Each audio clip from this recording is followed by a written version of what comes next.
So Dave, you talk a lot about high-tech company marketing and how it's part of their sales process. How are solution providers or resellers really marketing today? Well, yeah, I'll hold that thing. That's a great question because what I'm seeing is that most of them aren't marketing. They're not doing anything. They're relying on the manufacturers to do all the marketing. And then I see the manufacturers come in and they partner up with the reseller and try to put together these marketing campaigns that are actually driven by the manufacturer. So you might have like a lunch and learn kind of thing, but usually that's like existing customers, kind of people showing up. So I wouldn't really call that marketing. Maybe some kind of call blitz. But the only thing I really see out of the reseller is putting up a website. Usually it's pretty sterile. I was looking at a couple this week actually that just have hardware products on them. You know, here's an IBM something or other. Here's a Cisco something or other. And that's pretty much the extent of it. I don't call that marketing. That's I'm not sure what that is. So tell me, is there an example? Have you seen any solution provider do it well? Is there any example that you could cite where, oh, those guys, they really did it well? You know, I don't really know if I can. I think the marketing is changing. So if you look at traditional marketing things, I can think of a company I worked with years ago where we put up billboards around the town and we had spots on the radio and we did some events and we advertised those using those different media, and you know, it really worked well. However, the world is changing, and that interruption-driven marketing where I put billboards up in front of you and try to catch you in the morning on the radio on your drive to work, or send out mailers or that kind of thing, is broken. I mean, it's old. It's gone. It's old style, and the world is too crowded for that to make a difference. I think that companies that continue to go down that road are not going to have much market left. All right. Personally. All right. My next question. So how do you see the market changing with social media? You know, is it an effective way for, you know, people to enter into this in such a crowded space? Yeah. You know, I think that's the key. I think that we can change the way we market by capturing some of the power on the internet. So if you look at the way the internet has changed the marketing space out there, kind of the marketing group used to be separate. So we got this marketing group, and they're going to put together these PowerPoint presentations and put together the spots on the news and that sort of thing. But today, selling and marketing are kind of merging together. They're becoming one thing. And so what I see salespeople needing to do is to stop depending on advertisements that might be in magazines or billboards or newspapers or radios, and start to think more around how can I market myself, market me as an advisor through the internet, and the company doing the same thing.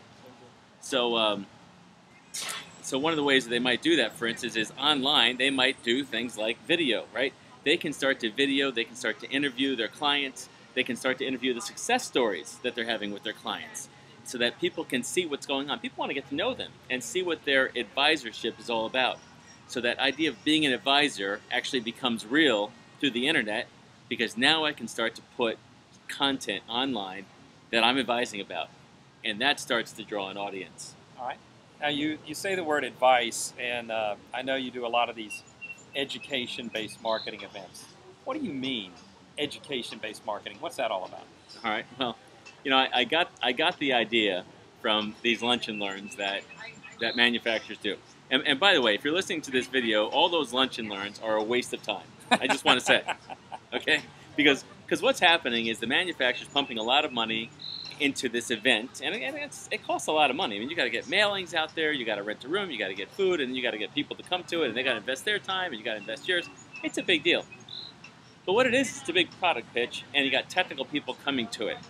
Well, when I talk about education-based marketing, I took that concept and I said, what if we actually educated somebody in one of these events? Wow. Instead of just slamming products down their throat. What if we brought in somebody who actually knew somebody from the industry? Maybe it's a Gartner Group person. I've spoken at a lot of these events on security. I've seen other speakers come in, but it's a market-driven message that actually educates the audience. And so you want to bring in an audience that you actually want to educate. Who can you advise? So what I'm doing is skipping the IT people, because we don't need to educate the IT people. We need to educate the business people on why they need technology and why they're at risk, for instance, and where operational efficiencies are to be gained, and where technology really needs to be used in the company. And when we do this in a way that's compelling, that's exciting, that's interesting, we can draw an audience. I had 71 people show up to an event in Tampa just a couple of weeks ago, and they were all business decision makers. I mean, this is what we want, right? Yeah, so your thought is if you can educate the business decision maker about what they need or how to protect themselves or how to grow their business or differentiate, then they will go out and tell the IT people what they want to do. And it'll be up to the IT people to go fulfill their vision. That's right. And the key, of course, there is you've got to give them a message that they go back, that they want to take back. Right. So it's got to be compelling. Right. Now, when I compare that to the typical lunch and learn, what's happening there is somebody from the manufacturer comes in, they speak about the product, they give that to the technical people. The technical people go home, and nothing happens. In this case, we give them a compelling reason to buy. They take it back to the office, and when we have a calculated follow-up program to make sure they actually can do something with this information, and that's the key. Very nice. Dave, I know you do a lot of these educational events. Tell me how they work. I mean, Okay. What happens? What do you do, and what's the client do? All right. So how do they work? The key first, the hardest thing is getting an audience, right? So when you go out for an audience, if you do anything that sounds like a manufacturer, like it's going to be a product pitch, like you're just there to sell them something, they're not going to come. We're looking for people who can make a decision. And this is where I see companies falling down. They'll blast an email out. What a waste of time. No executive is going to read an email and respond to it and show up at an event. They're just not going to do it. So it's more like going to a wedding, right? You got to send out a nice invitation. It has to be something that's compelling, that makes someone want to open the thing. You've got to call them up, explain to them what it is. And you better have invited some people that you already know that are fairly high level at a recognizable company. So, if you know somebody who works for this manufacturer in town that everybody knows the name of, you can say, hey, so-and-so is coming. So you go to your best clients that are high up, you invite 1 or 2 or 3 of them, and then you take that out. You say, hey, here's who's coming to this thing. Now, this is not one of those deals where you market to them and they don't really know it.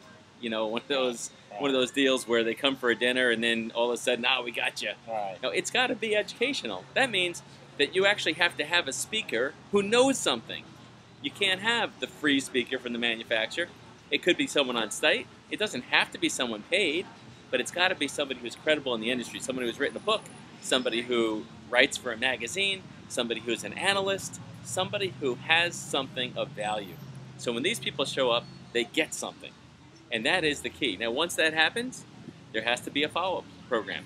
And the follow-up program has to maybe give them some kind of free analysis or complimentary. It's not really free. It costs both sides money. But if it delivers value, they'll do it. If it doesn't deliver value, they won't. And I have found that analysis process to be, in Seth Godin's words, the next step to getting permission to talk to the executive. And as I take those steps, here's the dinner, here's the speaker, here's good content, here's the assessment, here's a real deliverable, I start heading down this road. People don't want to buy things on sale in the next 5 minutes. They want to buy things they've thought about, they've been educated on, and they see value in as you take them down this road of permission. And that's how it works. All right. I love your thought about a free analysis. That would be so valuable. Who wouldn't like some free analysis? And it gives you that next step. That's it. So did I miss anything, or is that it? That's it. And I think we're out of time here because YouTube's going to cut us off. So appreciate the time here today, and I hope this was helpful. Very helpful. Thanks, Dave. All right.